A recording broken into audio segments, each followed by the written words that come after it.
Republican lawmakers are launching an all-out assault on China over its handling of the coronavirus outbreak, accusing Beijing of a deadly cover-up fraught with lies, propaganda and stonewalling.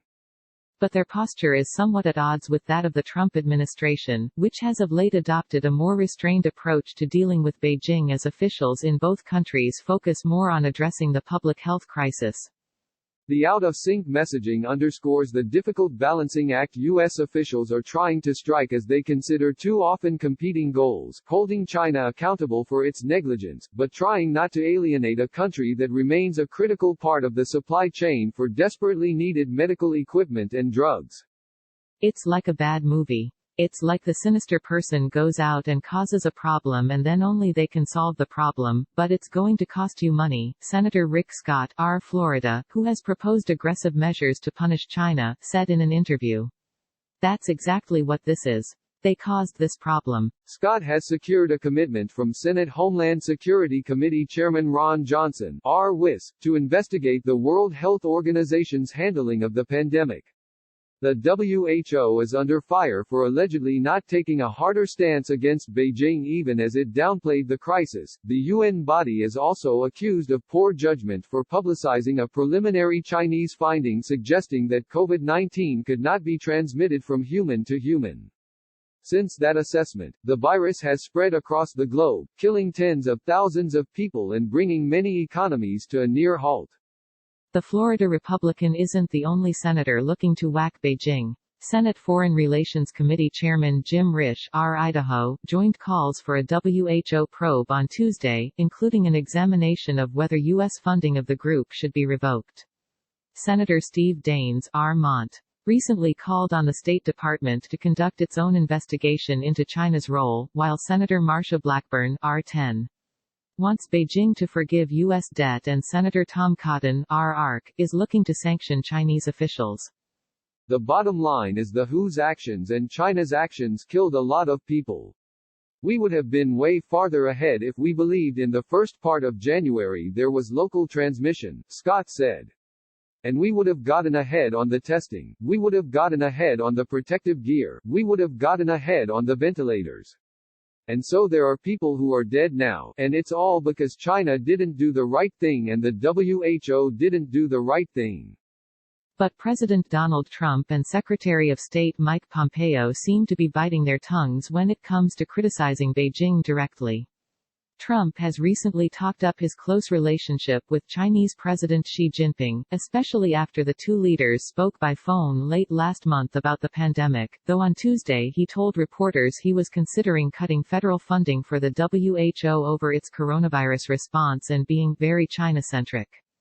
The Trump administration, too, has faced criticism over its mixed messaging on the virus in the early stages of the outbreak. Pompeo was asked Tuesday why he has stopped using the phrase Wuhan virus, a reference to the Chinese city where the disease is believed to have originated. He sidestepped the question, instead delivering a lengthy statement about the need for countries to be open and transparent about the virus' effect on their populations. Notably, he did not use the word China. Every nation, be they a democracy or not, has to share this information in a transparent, open, efficient way, he said during a news conference at the State Department.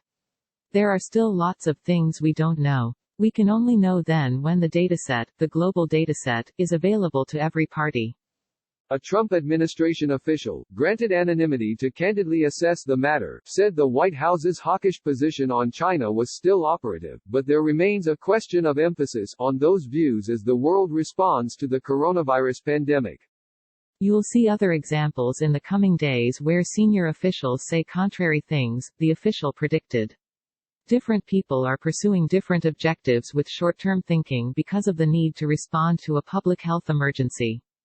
Pompeo also announced Tuesday that the U.S. is committing an additional $225 million to overseas aid for countries affected by the virus, but that the assistance would not include personal protective equipment (PPE) because the U.S. itself is short on such critical medical gear. The new funds come on top of an earlier $274 million committed by the U.S. for overseas aid due to the virus. The announcement also comes as China has touted its own international giving in response to the pandemic, casting itself as a global savior.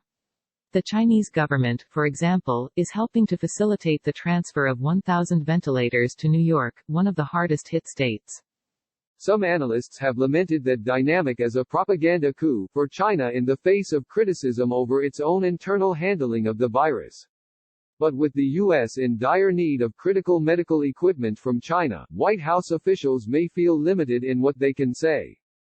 This is a case where it's important to call China out on behavior that endangers global public health, but it's also important to bear in mind the urgent over the merely important, said Stuart Patrick, an international relations expert with the Council on Foreign Relations. We have a common enemy here. He added, history is full of examples of adversaries making common cause against a more immediate threat. There will be time enough to pick up that competition later. Senator Mike Braun, R-Ind, said punitive measures in a time of crisis could backfire on the U.S. and other countries looking to bounce back as quickly as possible.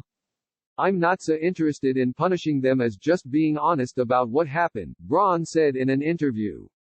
Because we need to learn that in an honest way, because to me we learn a lot in terms of what happens the next time this occurs in some fashion. Questions have lingered for months over whether China, which attempts to tightly control the flow of information, has vastly underreported the number of coronavirus cases in the country. China also has spread disinformation, including a conspiracy theory that COVID-19 originated in the U.S. Pompeo stressed that the U.S. remains the world's leading humanitarian donor and that the U.S. provides high-quality, transparent and meaningful assistance.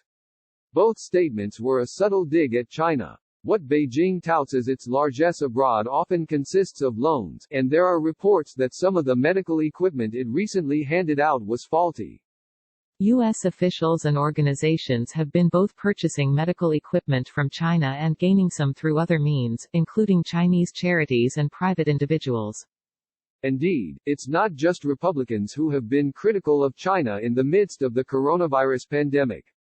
Hawkishness toward China often breaks down ideological barriers in Washington. Scott, for example, quipped that the only time Senate Minority Leader Chuck Schumer, DNY, ever spoke to him since the Florida senator was sworn in was because of a China-focused issue. Schumer has long fashioned himself as a China hawk. Bonnie Glaser, an Asia-Pacific analyst with the Center for Strategic and International Studies, noted that there are still some Chinese officials who don't necessarily distinguish between the U.S. executive and legislative branches. So on some level, the good cop, bad cop distinction just blurs into one bad cop. It doesn't help that even within the Trump administration there are actors pushing out different signals toward China, Glaser said. Many of the things the Trump administration has done to highlight the threats that China poses is correct, Glaser said. It's just that at this particular moment in time I think we should be prioritizing other issues. Marianne Levine contributed to this report.